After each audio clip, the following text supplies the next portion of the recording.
Pessoal, olha só, mais um dia de revanche contra as tarifas de Donald Trump. Meus amigos, os chineses dessa vez anunciaram um imposto igual àquele atribuído pelos Estados Unidos de 34%. Fala-se tanto em reciprocidade, estamos vendo a retaliação. E com isso, as bolsas mergulham em mais um dia ali diretamente para baixo. Mas quem vai explicar tudo aqui da forma mais didática possível sobre essa guerra comercial e os primeiros estágios dela a nível mundial, e exatamente o que está acontecendo, como pode nos afetar aqui no Brasil, é o nosso especialista amigo aqui do Morning Show, Pablo Spyer. Vai, Torinho! Fala, mestre, tudo bem, Pablão? Bom te ver aqui novamente, sempre nesse cenário a caráter. Conta pra gente aí, essa briga entre as grandes superpotências ganhando um novo capítulo. Sua expectativa? Olá, Marinho e toda a bancada do Morning Show e telespectadores de casa. Bom, é um novo capítulo muito importante, né? As bolsas estão mergulhando, na Europa as bolsas estão caindo mais intensamente do que ontem. Não só a China retaliou e botou 34% de imposto em todos os produtos americanos, né? Que é exatamente o imposto que o Trump tinha colocado em cima dos produtos chineses, mas também tomou várias outras medidas e, de novo, o Brasil vai sair o país mais beneficiado de toda essa briga, né? Ele, por exemplo, né, ele interrompeu a exportação de 7 tipos de terras raras para machucar o Trump. O Trump está muito interessado, por exemplo, nas terras raras da Ucrânia. Mas isso não é o que é bom para o Brasil. Por exemplo, ele interrompeu, o chinês, né, o Xi Jinping, interrompeu a importação de produtos avícolas, de frango, de 2 grandes empresas americanas. Bem como na vez passada que o Trump foi presidente, os chineses vão ter que virar o canhão de compra de produto agrícola para o Brasil.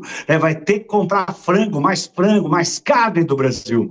A China interrompeu a importação de sorgo, que é um grão muito importante, né? Interrompeu a importação de sorgo dos Estados Unidos. Lá na Bolsa de Chicago, a CME, né, a soja está caindo agora 3% na Bolsa. Os chineses ainda não anunciaram nada, mas os investidores estão achando que eles também vão parar a compra de soja lá dos Estados Unidos. Vão comprar soja da onde? Do Brasil. Balança comercial melhora, agronegócio exporta mais. O trigo está caindo agora 2,5% na Bolsa de Chicago.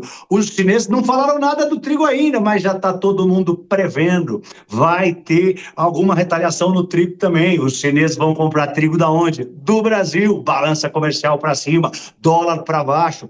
Quando o Brasil exporta alguma commodity, derruba o dólar. Se derruba o dólar, melhora a inflação.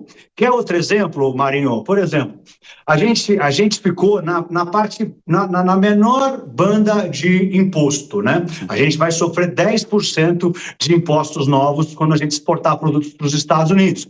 Outros países vão sofrer bem mais. Vamos supor, Europa vai ter 20%. Vamos pegar um exemplo bobo aqui. Exemplo bobo não, mas um exemplo de 50 que eu poderia dar. A Embraer, né? A Embraer vende avião. A Airbus francesa também. A Airbus vai pagar 20% de imposto para vender os aviões dela que competem com a Embraer nos Estados Unidos. A Embraer vai pagar metade do imposto. Isso é positivo, né?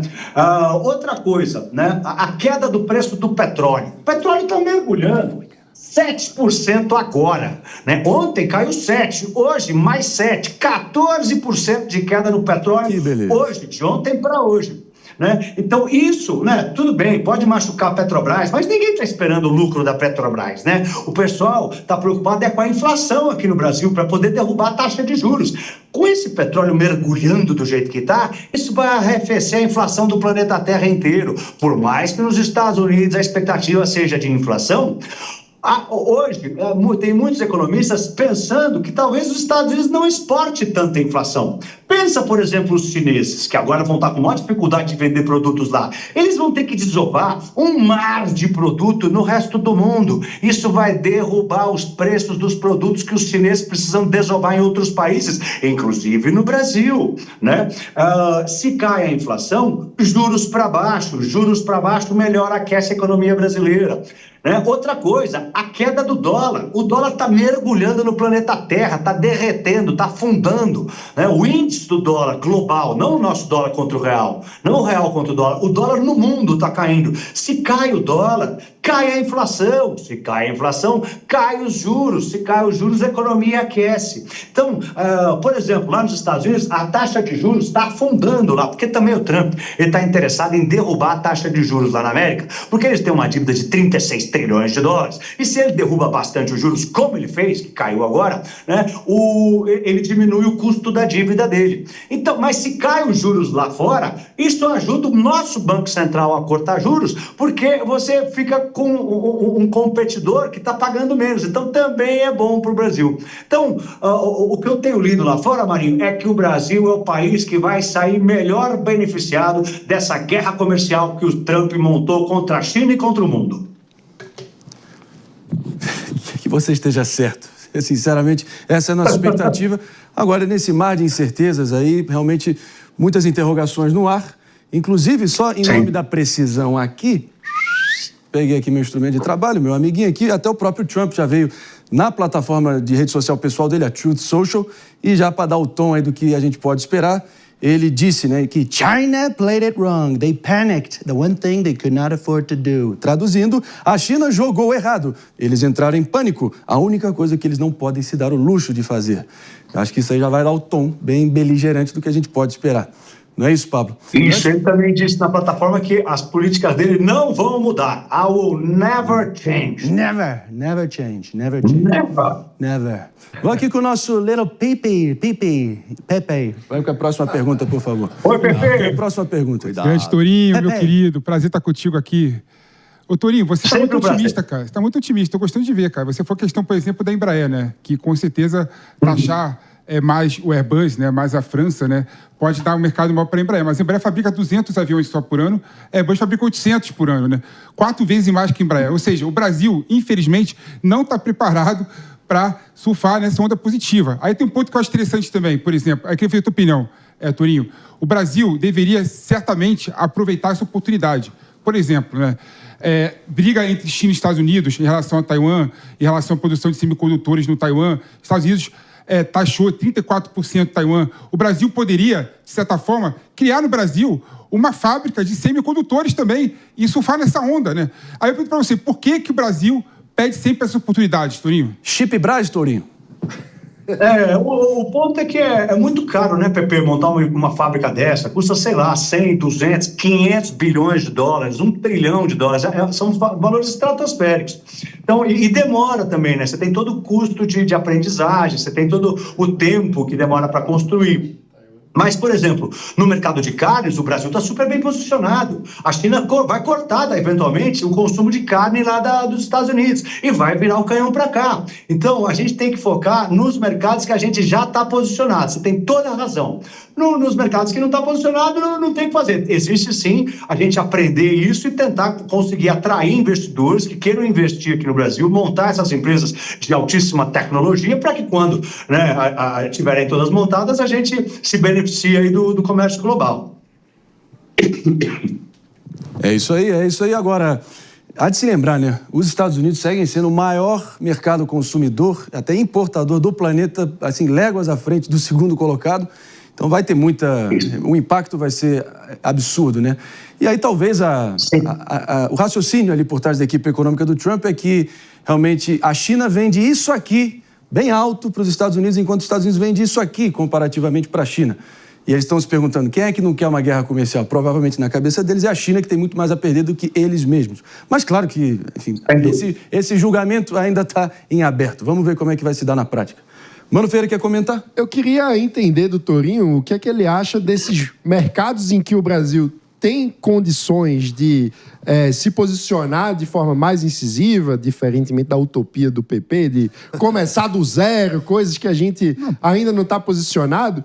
O que é que a gente precisa fazer para aproveitar essa oportunidade, para surfar essa onda sem aumentar o preço para cá? Porque você fala da gente exportar carne para a China, a minha preocupação é, eita, então a carne vai subir no supermercado para o brasileiro? Esse é o problema, né? Tudo que a gente for exportar mais para a China vai subir de preço aqui, sim, e vai pressionar a inflação. É por isso que eu estou tentando destacar, né? Quero olhar para o lado cheio do copo, de tudo que pode ajudar a controlar a inflação e consiga contrabalancear o que a China vai comprar da gente e pressionar para cima. Então, você tem a queda do dólar que derruba o preço, a queda do petróleo que derruba a inflação, a queda dos juros lá nos Estados Unidos que ajuda a cortar os juros aqui, né? Essa onda de produtos chineses que eles vão ter que desovar no mundo, que pode derrubar os preços aqui. Mas sim, né, os produtos que eles vão comprar vão ser pressionados para cima. Né, no quesito aquilo que o Marinho falou também, né, é verdade. Os Estados Unidos é 1/4 do PIB do mundo e a China é 20% do PIB do mundo. Então, eles dois são 45% do PIB do planeta. Todos os outros países são 55%, sendo que os Estados Unidos é muito mais consumidor e a China é mais exportador. Então, sim, é verdade, né? Quem deveria estar mais preocupado com a guerra comercial é a China. E aqui, né, mano, a gente tem que olhar e tentar, aos empresários, fazer mais negócio com a China. Eu acho que no nosso momento é não se meter nessa briga. É uma briga de cachorro grande. O Brasil está bem posicionado. A gente tomou a menor faixa de imposto possível. Não acho que vai ser positivo em nada se a gente retaliar os Estados Unidos, se meter nessa briga. Acho que o Brasil tem que ficar quietinho, aproveitar a oportunidade que ele vai ter, porque a China e o Japão e a Coreia do Sul e a Europa vai todo mundo olhar para cá agora. Então a gente tem que não brigar com ninguém, sorrir e vender. Eu acho que durante a sua fala, Pablo, eu lembrei, acho que de uma fala do ex-ministro Paulo Guedes, lá em Davos, na Suíça, onde ele disse que o Brasil tem que dançar com os dois, né? Tem que dançar valsa com a China e dançar com os Estados Unidos. Você lembra dessa? Eu acho que foi uma boa analogia. Paulo Guedes grande. Uma bela analogia. David de Tarso, Aninha? Vamos com o David, então. Pergunta final. O Brasil é o amigão da galera, né? Tem que ser assim, tem que funcionar dessa forma. Meio que sempre foi assim. David. Você quer fazer? Não, posso perguntar. Torinho, tudo bem? Prazer estar aqui com você mais uma vez. A minha pergunta diz respeito aos impactos dessa guerra comercial toda no valor do dólar. Porque a gente sabe que, em face ao real, a gente está vivendo um momento aí de um dólar muito alto. Isso afeta vários aspectos práticos da nossa vida. Tem alguma previsão de como isso vai nos afetar? Então, o dólar está caindo muito forte no mundo, né, desde ontem, com o aumento dos receios de uma recessão nos Estados Unidos e uma recessão global, uma recessão, né, que se espalhe pelo mundo, né, uma desaceleração do crescimento econômico. Né? O pessoal está preocupado com estagflação nos Estados Unidos, PIB parado, quem sabe até caindo um pouco, e inflação acontecendo. Por isso, os investidores estão tirando o dinheiro dos Estados Unidos, estão mandando para outros lugares. Para você tirar o dinheiro, o dólar cai, estão vendendo o dólar, né? Também, né, está tendo uma fuga de investidores para ativos seguros. O ouro bateu máxima histórica, está subindo há um tempão. O título de renda fixa nos Estados Unidos, né, evaporaram mais de 3 trilhões e meio de dólares das bolsas de Nova York ontem e hoje. São 20 trilhões de reais que evaporaram. E boa parte do dinheiro dos investidores que conseguiu vender, eles estão comprando título de renda fixa dos Estados Unidos. Né? E o título de renda fixa, né, ele é pré-fixado, então o preço dele é inversamente proporcional à rentabilidade. Então o preço do título de renda fixa está subindo, mas você vê na rentabilidade que está caindo muito, né? A rentabilidade do título de renda fixa mais seguro do mundo, que hoje é o T10, que é o título do Tesouro Direto pré-fixado de 10 anos lá nos Estados Unidos, caiu para baixo de 4%, porque está todo mundo correndo para lá. E caindo esses juros, né, os Estados Unidos, isso significa que o dólar também está fraquejando. Você tira interesse de outros países mandarem dinheiro para os Estados Unidos para investir em renda fixa lá, porque está pagando menos. Então, se menos gente manda dinheiro para os Estados Unidos, menos gente compra dólar, né? E o dólar tende a cair mais. Então, o que a gente está vendo agora é um movimento de enfraquecimento global do dólar que pode nos beneficiar, né? Também tá, não é à toa, o dólar ontem bateu 5,60, eu nem vi agora onde está o dólar, deve estar, né? Eu não vi, mas fraquejou bastante, está fraquejando o mundo. Então, isso pode ajudar o Brasil, pode ajudar todos os países emergentes, né? E ajudar na inflação aqui em casa. papo tá dinâmico, o papo excelente, como sempre, Tourinho, mas eu vou aqui acionar nosso PP com a última pergunta e a gente segue adiante. Grande Tourinho. Tourinho, só fazer um esclarecimento. Eu não falei que o Brasil tinha que criar uma fábrica do zero, mas poderia, por exemplo, trazer TSMC de Taiwan para o Brasil. A minha pergunta bem rápida para você é a seguinte, né? Tem uma teoria que sempre volta em relação aos Estados Unidos, né? E fala que o Trump está querendo isso também, que é a teoria da busca da desvalorização da moeda, né? Do dólar, né? Para o produto americano ficar mais barato fora. Você vê que tem sentido essa teoria, considerando essas últimas decisões do Trump, ou isso é teoria da conspiração mesmo?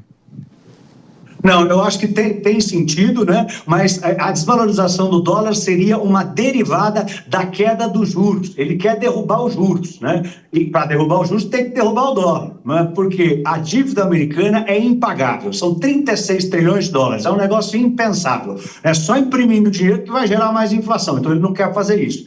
Então com toda essa bagunça que ele está fazendo, ele está derrubando com força os juros. O que ele está derrubando? Ele está derrubando $1 trilhão a dívida em 2 dias. Né? Ele está muito preocupado com a dívida. E para derrubar a dívida tem que desvalorizar o dólar também. E a gente viu esses 2 movimentos ontem e hoje. Aliás, a gente já vem vendo há um tempo. Né? Mas o título de renda fixa que estava pagando quase 5%, né, há pouco tempo atrás, hoje está pagando 3,90%. Isso é uma diferença brutal no carrego da dívida, no custo da dívida que eles têm que pagar mensalmente, que é uma dívida de 36 trilhões de dólares. Então, sim, Pepe, essa é a razão. É isso aí. Antes da gente seguir adiante, o papo tá bom, vamos com o Mano Ferreira, tem uma pergunta final aqui e a gente conclui. Tem uma pergunta. O Thomas Sowell, grande decano da Universidade de Chicago, do alto dos seus 94 anos, deu uma entrevista ontem avaliando esse pacote de tarifas do Trump e ele está muito pessimista. Ele comparou que para a economia americana pode ter um efeito semelhante à Grande Depressão. Você acha que ele está muito pessimista ou é por aí? Não, acho que ele está certo, né? No caso da Grande Depressão, a solução deles, né, foi aumentar os impostos, fazer algo parecido, mas eles aumentaram em torno de 20%. E o tiro saiu pela culatra e essa foi uma das razões pela qual a crise é a maior crise da história, né? Durou 10 anos a crise da Grande Depressão de 1929, foi só em quase 1940 que acabou a crise. E eles fizeram isso, eles tinham subido os impostos para produtos, né, que eram importados pelos Estados Unidos e o tiro saiu pela culatra. Acabou sendo muito mais dolorido. E hoje, os dos Estados Unidos é muito mais, acho que é 3 vezes mais, digamos assim, globalizado, né? A negociação para o planeta é 3 vezes maior do que era na Grande Depressão. Então, ele tem razão. Na época da Grande Depressão, a solução foi fazer algo parecido com o que o Trump fez e o tiro saiu pela culatra. Diferença é que na Grande Depressão os Estados Unidos não tinha 36 trilhões de dívidas e numa situação assim quase insolúvel, né? Bom, a situação atual é essa. O PP até falou aqui da TSMC, Taiwan Semiconductor Manufacturing Company, companhia de manufatura de semicondutores taiwaneses, acabaram de anunciar, inclusive, um investimento de $150 bilhões pelos próximos 4 anos, 5 fábricas ali no Arizona. Então, já há realmente vários comprometimentos aí de grandes empresas a realmente trazerem esse reshoring, né, espraiar de volta investimentos para os Estados Unidos. Estamos em abril ainda. Claro que todo mundo fica aqui no alarmismo, mas eu acho que quem tem juízo nessa altura, Pablo, e você, além de juízo, tem conhecimento de causa, é esperar mais um pouquinho antes de também afirmar e cravar qualquer coisa, né? Claro que o mercado é um bicho imediatista, né? Só para a gente finalizar aqui. Palavra final e a gente segue adiante. É isso aí. E também tem que lembrar que a China foi o primeiro país a retaliar. Nós estamos vendo aí o Macron falando para nenhuma empresa francesa investir mais nos Estados Unidos. A comissão, a Ursula, a presidente da Comissão Europeia, também disse que vai ter uma retaliação. O ministro da Economia da Alemanha falou que eles têm que se unir para retaliar. O Japão ainda não fez nada, a Coreia do Sul não fez nada. Tem muita gente ainda para falar. A China foi só a primeira. Então, tem muita água para passar debaixo dessa ponte. Então, tem muito mercado para acontecer e muita volatilidade à vista. E só deixar o meu recado, Marinho, quem quiser me seguir no meu canal de economia é @PabloSpyer, @PabloSpyer. Me segue lá! Vai, Torinho! Vai, Torinho! Obrigado, gente! Valeu, Pablão, obrigado demais. É isso aí, @PabloSpyer, cara diferenciado, sempre trazendo a forma lúdica, engraçada, divertida, mas real e acessível a tudo que está rolando. E quem não estiver acompanhando é que realmente vai ficar para trás.